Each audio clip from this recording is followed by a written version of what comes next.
하나님과 동행하자라는 제목이 되겠습니다. 하나님과 동행하자. 오늘 에녹에 관한 말씀입니다. 창세기 5장에서 우리가 주목할 수 있는 말씀입니다. 에녹이 살던 상황, 시대적으로 아주 악한 상황이었죠. 카인이 아벨을 죽인 이후에 그 카인의 후손은 아주 악해지고 점점점 악해지고 그랬던 것을 우리가 볼 수 있습니다. 4장에서부터 보게 되면 이제 그 후손 라멕이 그 두 아내를 얻었고, 그리고 자기가 상처받았다고 사람을 죽였습니다. 아무 일도 아닌데 죽인 것이죠. 우리 아까 점심시간에 우리 형제님 교제하면서 들었는데 20대가 10대 PC방에서 어깨를 건드렸다고 그냥 죽여버렸어요. 쫓아가서 죽였다 그러죠. 그런 일들이 우리 주위에서 많이 나는 것이죠. 아니, 건드렸다고 죽여요? 아니, 상처받았다고 죽여요? 나의 상처 때문에 내가 사람을 죽였고, 나의 상함 때문에 청년을 죽였고, 어깨를 건드려서 내가 죽였고, 여러분들 이런 시대가 지금 마지막 시대인 것입니다. 점점점 더 악해질 것이고요. 창세기 이제 6장에 가서 보시면요, 5절을 보시면 하나님께서 사람의 사악함이 세상의 창대해짐과 그 마음의 생각의 모든 상상이 계속해서 악할 뿐임을 보시고, 생각과 상상과 이런 모든 것이 악해지고, 살인과 폭력과 음란함과 그 신성모독이 가득 차 있던 바로 그런 시대, 이러한 시대의 상황에 오늘 본문에 에녹이 나오고 있습니다. 에녹은 당시에 그러한 사람들과 달리 하나님과 동행하는 사람이었습니다. 하나님께서 데려가실 때까지 그는 하나님과 동행하며 살았던 사람입니다. 여러분, 성경 전체에 흐르고 있는, 성경에서 발견할 수 있는 하나님의 뜻 한 가지를 말하라고 한다면 미카서 6장 8절에서도 그렇고, 그것은 무엇입니까? 하나님과 동행하는 것이죠. 하나님과 함께 교제하고 하나님의 마음을 품고 하나님과 함께 걷는 것입니다. 하나님께서는 에덴 동산에서부터 첫사람 아담과 동행하기를 원하셨고, 또 오늘 우리가 보는 에녹과 주님께서 동행하기를 원하셨고, 노아의 홍수 이후에 노아와 동행하기를 원하셨고, 순례자로 장막에서 살던 아브라함, 이삭, 야곱과 동행하기를 원하셨고, 이집트로 팔려갔던 노예 생활하던 요셉과 함께 하시고 동행하시기를 원하셨고, 미디안 광야에서 그렇게 외롭게 살아가던 그 모세와 이제 또 동행하기를 원하셨습니다. 하나님의 마음에 맞는 다윗과는 푸른 초장에서, 잔잔한 물가에서 뿐만 아니라 죽음의 골짜기에서도 함께 동행하기를 원하셨습니다. 신약에서 무식한 어부였던 베드로, 야고보, 요한, 세리들의 장이었던 사케오, 니코데모, 나사로, 사도 바울, 하나님께서 그들과 동행하기를 원하셨습니다. 신약의 교회사, 믿음의 사람들 모두가 다 어떤 사람들입니까? 하나님과 동행하는 그들의 발자취였습니다. 하나님께서는 오늘 여러분과도 동행하기를 원하십니다. 하나님께서 여러분에게 바라시는 것은 내가 너와 함께함이라, 나와 함께 걷자, 나와 함께 동행하자, 이것이 하나님께서 원하시는 것이죠. 왜요? 여러분을 사랑하시기 때문에. 아니, 사랑하는 사람과 함께하길 원하는 건 당연한 거 아닙니까? 여러분들도 사랑하는 사람과 함께하길 원하잖아요. 어제 만났는데 오늘도 만나고 싶고, 조금 전에 만나고 헤어졌는데 또 전화해가지고 내일 봐, 좋은 꿈 꿔, 아니 내 꿈 꿔, 그러지 않습니까? 자, 하나님께서는 우리와 동행하기를 원하시고, 하나님께서는 우리가 하늘나라에서 또 천년왕국에서 영원에서 영원토록 우리와 동행하기를 원하시는 분이십니다. 하나님께서는 오늘 우리가 이 땅에 있는 동안 보이지 않는 하나님, 그분이지만 우리가 말씀을 통해서 말씀과 동행하기를 원하고, 또 이 시간에도 말씀을 주시는 그 주님과 지금 함께하기를 원하십니다. 오늘 하나님의 음성을 듣거든 오늘부터 여러분들 하나님과 동행하겠노라고 또 응답하시는 그런 우리가 되기를 바랍니다. 우리 믿음의 조상 아브라함은 하나님께서 동행하자고 했을 때 어디로 가야 하는지도 모르고 따라 나섰습니다. 하나님과 동행을 시작한 것이죠. 또한 예수님께서 베드로와 제자들을 부르실 때 나를 따라오라, 나와 동행하자라고 부르셨을 때 그들은 모든 것을 버려두고 모든 것을 뒤로하고 그렇게 따라 나섰더랬습니다. 그처럼 하나님께서 여러분을 오늘 부르실 때 여러분들도 뒤돌아보지 마시고 하나님과 동행하게 노라고 하는 오늘 인생의 어떤 전환점이 될 수 있는 계기가 되기를 바랍니다.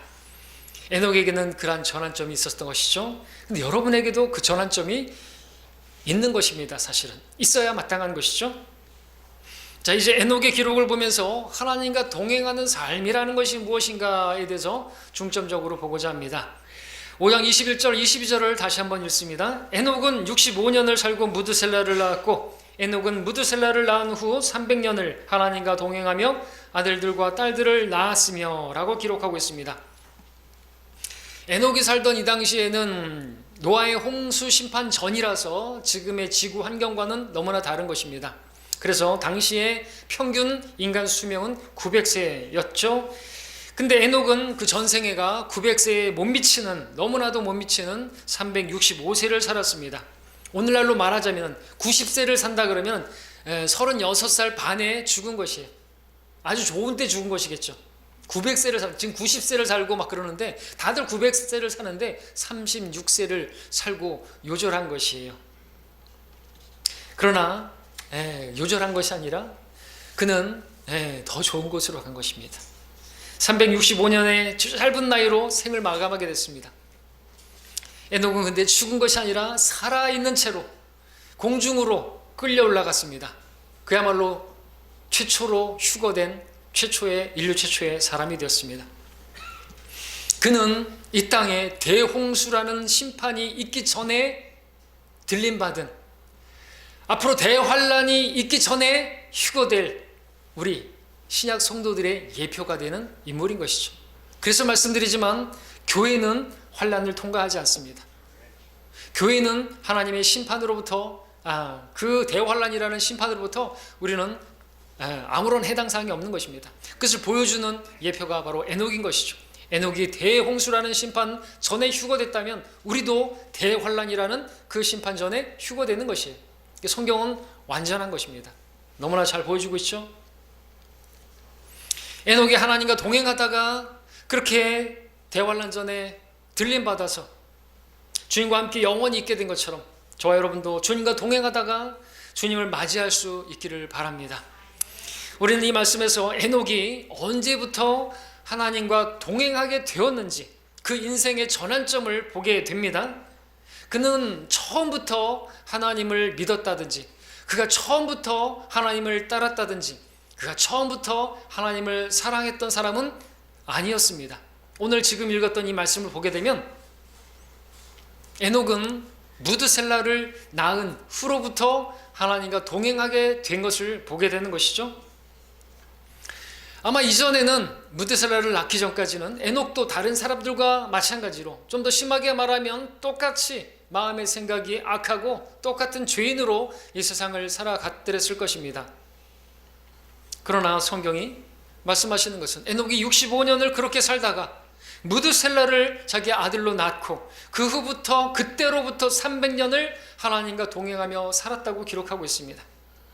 에녹이 하나님과 동행하게 된 것은 그 인생의 전환점이 되는 어떤 계기가 있었다라는 것을 보여주는 것이죠. 그 전환점이 뭡니까? 무드셀라를 낳았을 때였다라는 것입니다. 우리에게도, 바로 여러분에게도 인생의 전환점이 있었죠. 다 지옥과 멸망의 그곳으로 향하던, 소망 없던, 세상에서 하나님도 없던 저와 여러분들이었습니다. 허물과 죄 가운데 그렇게 죽은 채로, 또 죄악 가운데 삶의 의미도 모른 채 그렇게 살아가고 있었더랬습니다. 그러나 자비와 은혜가 풍성하신 하나님께서 우리를 찾아와 주셨고 십자가를 통해서 우리를 구원해 주셨습니다. 그 사랑을 우리에게 나타내 보여주셨습니다. 이처럼 하나님은 우리에게 놀라운 구원으로 우리를 불러주셨을 때 우리의 인생은 전환점을 맞게 되었고 하나님을 따르게 되었습니다. 저도 하나님 만나지 못했다라고 한다면 지금도 여전히 땅을 파고 있었을 것이고 땅이나 파다가 땅속에 묻힐 아무런 소망 없는 무가치한 인생을 그렇게 보내다가 그냥 끝났을 것입니다. 이 땅에서 돈은 좀 더 벌었을지 모르겠습니다. 제 집, 제가 꿈꾸던 그 꿈대로 그렇게 인생은 가고 있었습니다. 계획한 대로 가고 있었습니다. 그렇게 장비를 사고, 그렇게 나중에 언제 가면 전원주택 하나 짓고, 그리고 장비를 더 사서 나는 이제 시간과 물질로부터 자유롭게 되고 여행이나 다니고 그런 꿈을 꿔드렸습니다. 그랬을지는 모르겠습니다. 그것도 하나님 허락하셔야만 됐겠지만. 그럼 그게 뭐란 말입니까? 그게 무슨 인생입니까? 그러다가 이제 나이가 들고, 그렇게 이제 나이가 들면 아무것도 누리지도 못하고 즐기지도 못하는데 너무나 짧은 헛되인 인생 아닙니까? 풀의 꽃과 같은 인생이 아닙니까? 그러나 전환점이 있었던 것이죠. 여러분에게도 전환점이 있었던 것이죠. 예. 자, 오늘 근데 우리에게 또 한 번의 전환점이 있기를 바랍니다. 아직 그 전환점이, 그 터닝 포인트가 없었던 분들이 있다고 한다면 또 우리 자녀들에게 그러한 전환점이 있기를 바라는 것입니다. 자, 모세를 생각해 보십시오. 처음에 하나님의 백성과 함께 일하고자 애써 그렇게 시도했지만 쓰라린 패배를 경험하고 말았습니다. 그는 완전히 낙담해서 하나님께서 자기를 이제 쓰시지 않을 것이라고, 이제 하나님을 위해서 자기가 아무것도 할 수 없을 것이라고 생각했을 때 전능하신 하나님께서는 그를 80세에 찾아오셨고 그를 포기하지 않으시고 그를 부르시면서 새로운 전환점을 맞게 되었습니다. 신약의 베드로, 주와 함께 죽을지언정 내가 절대로 주의를 부인하지 않겠다고 했던 그 베드로도 쓴맛을, 뼈아픈 실패를 경험하고 말았습니다. 저주하고 맹세하고 주를 부인하고 비통하게 울었습니다. 더 이상 이제 자신은 주님의 제자라고 불릴 자격이 없다고 스스로 그렇게 생각하고 있었습니다. 그러나 부활하신 주님께서 베드로에게 찾아오셨고 그를 부르시면서 새로운 전환점을 맞게 되었습니다. 이렇게 자비와 은혜와 사랑이 풍성하신 하나님께서 바로 이 시간에 여러분을 다시 한번 부르시기를 원하십니다. 어쩌면 여러분들도 신앙생활 중에 어떤 슬럼프를 경험하실 수도 있었을 것이고 어떤 영적인 실패와 또 넘어짐을 통해서 나는 이제 틀렸어 그렇게 생각하는, 그래서 주저앉아 계시는 분들도 계실지 모르겠습니다.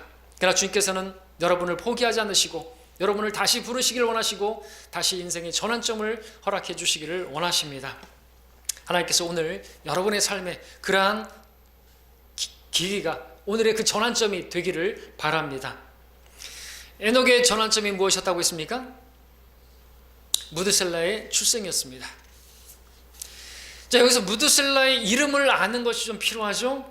무드셀라의 이름은 두 개의 단어가 합쳐진 것인데, 먼저 앞부분에 무드, 즉 무트라는 말은 죽음이라는 말의 그런 뜻입니다. 뒤에 살라트는 곧 보내어진다라는 뜻을 가지고 있습니다. 그래서 이 둘을 조합하게 되면 이 사람의 죽음과 함께 무엇인가가 보내어진다라는 그런 의미입니다. 좀 더 정확하게 표현하자고 한다면 무드셀라가 죽게 되면 심판이 보내어진다 하죠. 이 땅에 심판이 임하게 된다라는 것이죠. 바로 그 심판은 뭡니까? 홍수 심판이고, 그러니까 무드셀라가 죽으면 홍수가, 이제 대홍수가 있게 될 것이다 라는 그러한 뜻이 되어지는 것이죠. 그리고 정확하게 무드셀라가 죽던 그의 나이 969세, 그해 노아가 600세가 되던 때 정확히 노아의 물 심판이, 대홍수 심판이 임하게 되었던 것이죠. 그러니까 에녹이 무드셀라를 낳을 때 하나님의 말씀이 에녹에게 임했던 것이죠. 그래서 그의 이름을 무드셀라라고 그렇게 하나님께서 짓게 하셨던 것이죠. 하나님의 말씀이 있었던 것입니다. 계시입니다. 예언입니다.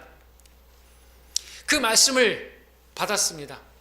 그리고 그의 인생이 달라지게 된 것이죠. 하나님과 동행하는 그러한 전환점이 되게 된 것이죠. 바로 심판의 말씀이 에녹으로 하여금 그의 인생의 전환점을 맞게 했다라는 것이죠. 이처럼 저와 여러분에게도 하나님 말씀이 임했습니다. 심판의 말씀이 우리에게 주어졌습니다. 한번 죽는 것은 사람들에게 정해진 것이고 그 뒤에는 심판이 있다라는 말씀을 우리가 하나님의 말씀을 통해서 알게 되었습니다. 우리가 심판을 생각하게 되면 주님을 두려워하는 지혜에 이르게 되고 우리의 삶이 변화되고 우리 인생의 전환점을 맞을 수가 있습니다. 맞습니까? 심판이 있다라고 믿는다면 말이죠.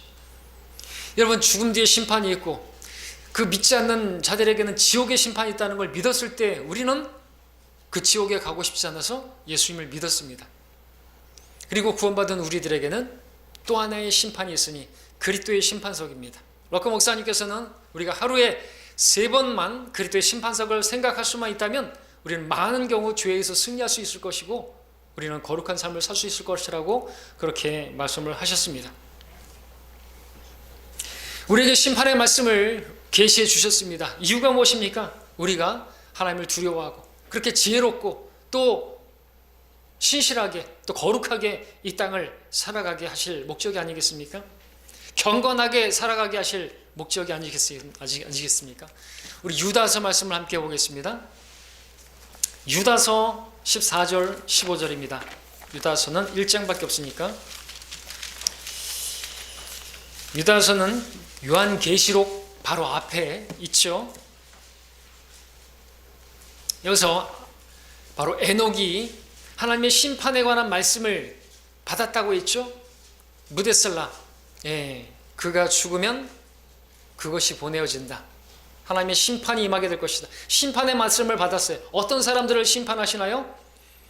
14절 15절입니다. 아담의 7대 손 에녹도 이들에 대하여 예언하여 말하기를 보라 주께서 수많은 성도들과 함께 오시나니 이는 모든 사람을 심판하시고 그들 가운데 있는 경건치 않은 모든 자가 경건치 않게 행한 모든 경건치 아니한 행위와 경건치 아니한 죄인들이 주를 거슬러 말한 모든 거친 말에 대하여 정죄하시려는 것이라고 하였느니라. 에녹은 심판의 말씀을 받음으로써 하나님과 동행하는 삶을 시작하게 되었고 또 그 받은 하나님 말씀을 전파하는 그러한 삶을 살게 되었던 것이죠. 놀라운 것은 에녹이 전파한 그 말씀은 당시에 그 사람들에게도 해당되는 심판의 말씀이었겠지만 더 분명한 의미로 신약시대를 살고 있는 우리에게도 해당하는 말씀이 되었습니다. 14절에서 에녹은 주께서 수많은 성도들과 함께 오신다고 했습니다. 이것은 휴거되었던 성도들이, 신약 성도들이 아마겟돈 전쟁을 위해서 흰말을 타고 재림하시는 바로 그 예수 그리스도와 함께 이 땅에 내려오게 될 계시록 19장의 그 기록을 정확하게 보여주고 있는 말씀인 것입니다. 또 에녹은 15절 말씀처럼 경건치 아니한 자들의 모든 말과 행위에 대해서 하나님께서 심판하실 것이라고 외쳤습니다. 자, 여기서 우리는 알게 되는 것은 하나님과 동행하는 삶이라고 하는 것은 세상을 향해서 하나님의 심판을, 하나님의 말씀을 담대하게 외치는 삶이다라는 것을 보게 되는 것입니다. 우리가 하나님과 동행한다면, 여러분들이 하나님과 동행하는 사람들이라면 저 하나님의 심판 앞에 놓여있는 저 지옥을 향해서 달려가는 저 사람들에게 심판을 담대하게 외칠 수가 있어야 하는 것이죠. 왜요? 여러분들은 하나님의 심판이 있다는 것을 알고 있는 사람들 아닙니까? 에녹은 하나님의 심판이 온다는 것을 알고 그것을 가만히 입 다물고 있지 않고 외쳤다라는 것이죠. 벼랑으로 가고 있는데 가만히 어떻게 있을 수가 있습니까? 말을 하지 않고 어떻게 그냥 가만히 있을 수 있단 말입니까? 영적인 살인죄가 되는 것이죠. 외쳐야 하는 것입니다. 전파하라고 말씀하십니다. 그들이 듣든지 그만두든지 때를 얻든지 못 얻든지 전파하라고 말씀하시는 것입니다. 하나님과 동행하는 삶은 하나님의 말씀을 전파하는 삶이에요.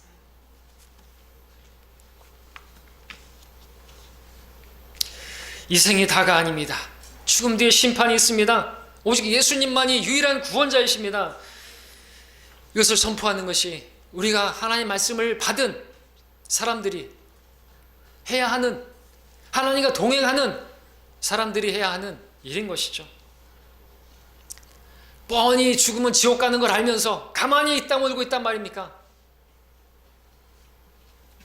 자, 우리가 하나님의 심판에 대해서, 하나님께서 얼마나 저들을 사랑하셨는지에 대해서, 저들도 사랑하셔서 엄청난 놀라운 사랑을 보여주셨지 않습니까? 모르고 있을 뿐 아닙니까? 알려줘야죠. 복음을 전파해야 되겠죠. 기쁜 소식입니다. 하나님과 동행하는 가운데 여러분들이 일터에서, 직장에서, 여러분들이 또 관계하는 사람들 가운데서 복음을 선포할 수 있기를 바랍니다. 또한 우리가 구원받은 성도들로서 늘 그리스도의 심판석을 기억하며 살기를 원합니다. 주님께서 잘하였다 착하고 신실한 종아 말씀하실 그날을 사모하면서 이 땅에서 주님과 동행하고 또 그날을 사모하면서 주님과 동행하기를 원합니다. 자, 에녹이 선포한 말씀 중에서 경건치 아니한 것을, 모든 말과 행위에 대해서 하나님께서 심판하신다고 했는데 경건이 무엇입니까? 경건, 영어로 godly, God. 그러니까 하나님과 같은, 하나님을 닮은 것을 말하는 것이죠. 그래서 우리가 하나님과 동행하는 삶을 산다고 한다면 우리는 하나님 같은, 하나님을 닮은 그러한 모습이 나타나게 될 것입니다. 경건한 모습이 나타나게 될 것입니다. 그러므로 우리는 하나님 같지 않은, 하나님을 닮지 않은 그러한 모습들은 이제 하나하나 사라져가야 할 것입니다. 하나님이 보실 때 하나님께서 기뻐하지 않는 그러한 모습들은 없어져야 되겠죠. 그렇죠? 쓸데없는 어떤 그런 음담패설이라든지 경건치 않은 그런 것들은 나타나면 안 되겠죠. 외모라든지 이런 것들에 있어서도 마찬가지입니다. 세상 사람들과 또 별반 다르지 않는 그런 외모라든지 머리를 염색하고 빨갛게 염색하고 찢어진 청바지를 입는다든지 미니스커트를 입는다든지 그런 모습도 경건하지 않은 것입니다. 그런 본성이 알고 있지 않습니까? 근데 구원받은 미국에서 히피들도요, 그런 날라리들도요, 구원받고 교회 올 때는요 말끔하게 온다잖아요. 럭커 목사님이 얘기하시듯이. 왜? 본성으로 아는 것이에요. 자기가 교회 갈 때는 그전처럼 그렇게 하고 오면 안 된다는 것을 그들 본성이 알려준다는 것이죠. 양심이 증가하고 이성이 송사하니까 알고 있는 것이죠. 자, 우리의 말과 행동과 습관과 외모와 또 우리 시간 사용이라든지 우리 삶의 모든 영역에서 오직 하나님을 닮은, 또 예수님의 생명이 나타나는 그런 모습이 있기를 원합니다. 정말 하나님과 동행하는 사람이라고 한다. 우리 하나님의 심판의 말씀을 안다면 그렇게 살아야 되지 않겠습니까? 창세기 5장 22절을 보겠습니다. 에녹이 살았던 하나님과 동행하는 삶이 어떠한 것인가 한 가지 더 알아야 할 필요가 있습니다. 5장 22절입니다. 에녹은 무드셀라를 낳은 후 300년을 하나님과 동행하며 아들들과 딸들을 낳았으며 라고 말씀하고 있습니다. 자, 우리는 여기 에녹이 하나님과 동행하며 어떤 삶을 살았는지를 그 삶을 이제 또 볼 수가 있는데, 성경은 지금 이 말씀은 에녹이 하나님과 동행하며 살기 위해서 산속으로 갔다든지 하나님과 동행하며 굴 속에 들어갔다든지 하나님과 동행하며 살기 위해서 무인도로 갔다든지 이렇게 말씀하고 있지 않습니다. 성경은 에녹이 하나님과 동행하면서 아주 특별하고 대단한 어떤 일을 했다라고 기록하고 있지도 않습니다. 에녹이 하나님과 동행하며 살았던 삶은 바로 아들을 딸 낳고 사는 삶이었다고 말씀하고 있습니다. 사실 이 삶은 에녹 앞서 살았던 수많은 사람들이 하나님 없이 살던 사람들이 살던 그러한 삶의 모습과 다르지 않은 아주 일상적이고 평범한 그러한 삶의 모습이었습니다. 성경은 에녹이 하나님과 동행하며 아들, 딸들을 낳았다고 했는데 과연 이것이 하나님과 동행하는 삶이라는 것입니까? 그렇습니다. 하나님과 동행하는 삶은 어떤 특별한 것만이 아니라는 것이죠. 한 가정의 아버지로서 평범하게 일상적으로 그 가정을 돌보는 삶에서부터 시작되는 것이겠죠. 심지어 성경은 에녹의 직업이 무엇이었는지도 침묵하고 있습니다. 목수였다든지 목자였다든지 어부였다든지 농부였다든지 그 정보를 기록하고 있지 않습니다. 그렇다면 성경은 왜 에녹의 직업에 대해서 침묵하고 있는 것일까요? 우리 앞서 봤던 카인과 아벨 같은 경우에는 양치기고 그리고 농부였고 다 밝혔지 않습니까? 왜 그런 것입니까? 그래서 우리가 알게 되는 것은, 또 우리가 여기서 조명을 얻을 수 있는 것은 하나님과 동행하는 삶에 있어서의 그 겉모습은 중요한 것이 아니다라는 것이죠. 우리는 어떤 일을 하느냐, 어떤 직업을 가지느냐라는 그 기준을 가지고 그것이 하나님과 동행하는 삶인지 아닌지를 구분하는 그런 생각을 할 때가 있습니다. 목사나 선교사와 같은 직업은 영적인 직업이고 성도들을 만나서 교제할 때 영적인 하나님 말씀에 관해서 교회에 관해서 이야기하고 그런 교제를 하게 되면 영적인 일을 했다고 생각할 수가 있습니다. 그러나 어떠한 직업이나 어떠한 일이나 어떤 말이나 그런 것들이 하나님과 동행하는 삶의 증표는 아니라는 것이죠. 예수님 당시 많은 바리새인들, 서기관들 있었지만 그들은 자신들의 하는 일과는 다르게, 그들의 직업이라고 할 수 있는 그것과는 다르게 그들은 하나님과 전혀 상관없는 삶을 살았습니다. 오히려 하나님을 대적하는 삶을 살았습니다. 하나님께서 과거에 이집트에서 노예 생활하던 요셉과 함께 하셨습니다. 근데 요셉이 했던 일이 뭡니까? 노예로 팔려가가지고 여느 노예들이나 똑같은 그냥 그렇게 주인의 짐승을 거기다 여물을 주고 짐승 그 주인을 섬기고 노예들이 하는 청소나 하고 가축을 돌보고 그런 일들을 했던 것이죠. 다른 노예들도 할 수 있는 지극히 평범한 똑같은 일을 했던 것이죠. 그럼에도 성경은 뭐라고 성경이 기록하고 있습니까? 하나님께서 요셉과 함께 하셨다 이거죠. 요셉이 하나님과 동행했다라고 성경은 말씀하고 있지 않습니까? 그럼 무엇입니까? 왜 그렇게 기록하고 있는 것입니까? 그것은요, 요셉이 날마다 죄의 유혹을 거부하면서 하나님과 동행하기를 원했고, 하나님 앞에서 내가 이 큰 죄악을 어떻게 짓겠느냐고 하면서 죄를 멀리하고 그렇게 살았던 것입니다. 그리고 하나님께서 주셨던 그 말씀, 당시에는 꿈으로 그 꿈을 붙들고 살았던 것이죠. 그게 뭐라는 거예요? 하나님과 동행하는 삶이라는 것이죠. 또 하나님께서 과거에 들판에서 양을 치던 다윗과 동행하셨습니다. 다윗이 하는 일이었던 게 뭡니까? 그냥 양을 치고 그냥 양을 먹이고 그리고 양들을 바라보면서 다른 양치기들이나 다를 바 없는 그러한 일을 하면서 시간을 보냈던 것이죠. 그럼에도 다윗을 하나님께서 말씀하시기를 내 마음에 맞는 자라 말씀하셨습니다. 하나님과 동행하는 다윗이었습니다. 왜냐하면 다윗이 그 일들을 하는 가운데 하나님을 신뢰했고 하나님을 의지했기 때문이다. 사자와 곰이 달려들 때 하나님을 의지하면서 달려갔겠죠. 그리고 싸웠겠죠. 자기에게 무슨 삼손 같은 힘이 있었어요? 그런 거 없었잖아요. 그리고 양들을 치면서 그 양들을 바라보면서 주님의 말씀을 묵상하고 그랬던 것이겠죠. 그렇게 주님을 의지하고 그렇게 주님의 말씀을 묵상하면서 그랬기 때문에 마음에 맞는 자요, 그건 하나님과 동행하는 다윗이었던 것이고, 그러한 다윗이었기에 결국에는 또 하나님의 백성들은 하나님의 양무리를 지키는 그러한 일을 위해서 골리앗과 맞서 싸우는 그런 기회가 주어진 것이죠. 작은 일에 신실하면요, 하나님께서 큰 일도 허락해 주시는 것이죠. 여러분들이 지금 있는 위치에서 하나님과 동행할 수 있어야만 하는 거죠. 여러분들이 지금 있는 위치에서 하나님과 동행하는 그 삶을 살게 되면 하나님께서 더 여러분에게 신실하셔서 맡기시는 일들을 있을 것입니다. 하나님과 동행하는 삶이라는 것은 어떤 겉모습에서 시작되는 것이 아니라 우리 마음에서부터 시작되는 것입니다. 하나님께서 여러분의 마음을 원하시는 것이, 하나님과 동행하기를 원하시는 것인가, 죄를 멀리하기를 원하는 것인가, 하나님을 신뢰하는가, 그것을 보기 원하시는 것입니다. 아버지들이 가정을 부양하기 위해서 땀 흘려 일하는 그 모습이, 어머니들이 가정을 돌보기 위해서 사랑으로 일하는 그 모습이, 자녀들이 부모를 기쁘게 하기 위해서 마음을 다하여 순종하는 지극히 일상적인 삶에서부터 그것이 하나님과 동행하는 삶의 시작이라는 것입니다. 그러므로 우리가 지극히 일상적인 삶 가운데서 살아계신 하나님을 나타내고 드러내는 그와 같은 동행하는 삶을 살기를 원합니다. 말씀을 정리합니다. 오늘 우리는 하나님과 동행하자라는 말씀으로 창세기 5장에 나타난 에녹의 기록을 보았습니다. 우리는 평범하게 살아가던 65세의 에녹을 하나님께서 부르시고 그 아들 출생할 당시에 무드셀라라는 그런 이름을 주시면서 그 인생의 전환점을 맞게 하신 것을 보았습니다.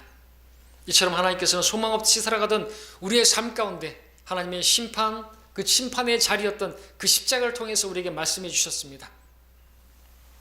그리고 그 십자가의 말씀을 통해서 인생의 전환점을 우리에게 동일하게 허락해 주셨습니다. 또한 하나님께서는 실패와 절망 가운데 있던 그 베드로와 또 모세를 회복시키시고 새로운 전환점을 허락해 주셨습니다. 그처럼 하나님께서는 우리가 오늘 어떠한 실패와 낙담 가운데 있다 할지라도 여러분들이 다시금 일어날 수 있기를, 다시 새롭게 될 수 있기를 바라고 계십니다. 하나님과 동행하는 전환점이 되기를 바랍니다. 오늘 오전 말씀과 같이 하나님의 사랑을 다시 한번 확인하시고 여러분을 얼마나 사랑하셨는지를 다시 한번 기억하시고 하나님 앞에 반응하시게 되기를 원합니다. 전환점이 되기를 바라시는 것입니다. 에녹을 하나님과 동행하는 그 삶으로 이끈 것은 다른 것이 아니라 하나님의 심판에 관한 계시의 말씀이었습니다. 에녹은 하나님께서 경건치 않은 모든 사람을 심판할 거라는 하나님의 말씀을 듣고 변화가 되었습니다. 여러분들도 그 말씀을 받으셨습니까? 하나님께서 저 사람들을 심판하실 거라는 것을 여러분들 믿으셨습니까? 그렇다면 우리는 무엇을 해야 합니까? 우리는 하나님의 말씀을 세상에 담대히 전파하는 그것이 하나님과 동행하는 삶인 줄 믿어야 할 것입니다. 이처럼 우리도 하나님과 동행하는 가운데 주님을 말하고 심판의 말씀을 전하는, 그리고 우리는 또 복음의 말씀을 전하는 사람들이 될 수 있기를 바랍니다. 우리 앞에 놓여있는 그리스도 심판석을 기억하면서 하늘의 영광과 소망을 바라보면서 주님을 만날 준비를 하는 삶을 살기를 원합니다. 경건이라는 말의 의미처럼 하나님의 모습, 하나님과 닮은 모습이 우리 삶 가운데서, 우리 주님의 생명이, 우리 주님의 향기가 우리 삶 가운데서 나타나기를 원합니다. 또한 에녹이 하나님과 동행하는 삶을 살았다고 했는데 그것은 어떤 특별하고 대단한 삶이 아니라 지극히 평범하고 지극히 일상적인 삶이었습니다. 그처럼 오늘도 우리가 처한 위치에서, 내가 있는 자리에서 이 모습 그대로 마음과 생각과 힘을 다하여 주님을 의지하고 주님을 신뢰하고 주님의 향기를 나타내기를 원한다면 그 삶이 하나님과 동행하는 삶의 시작이 될 것입니다. 자, 에녹의 전 생애가 365년이었다고 기록하고 있습니다. 그는 365년 동안 하나님과 동행하며 살다가 휴거되어 주님을 만나게 되었습니다. 그처럼 우리의 삶도 365일 매년 매일마다 우리 하나님과 동행하는 가운데 살다가 그렇게 주님과 교제하다가 공중에서 재림하시게 되는 주님을 만나 들려 올라가게 되는 기쁨으로 주님을 맞이하게 되기를 바랍니다. 우리를 먼저 불러주시고 우리의 삶의 전환점을 허락해 주시고 하늘의 소망을 주시고 또 동행하자고 불러주시고 넘어졌을지라도 다시 동행하자고 불러주시는 우리 주님께 기쁨으로 감사로 그렇게 나아가지 않으시겠습니까? 기도하겠습니다.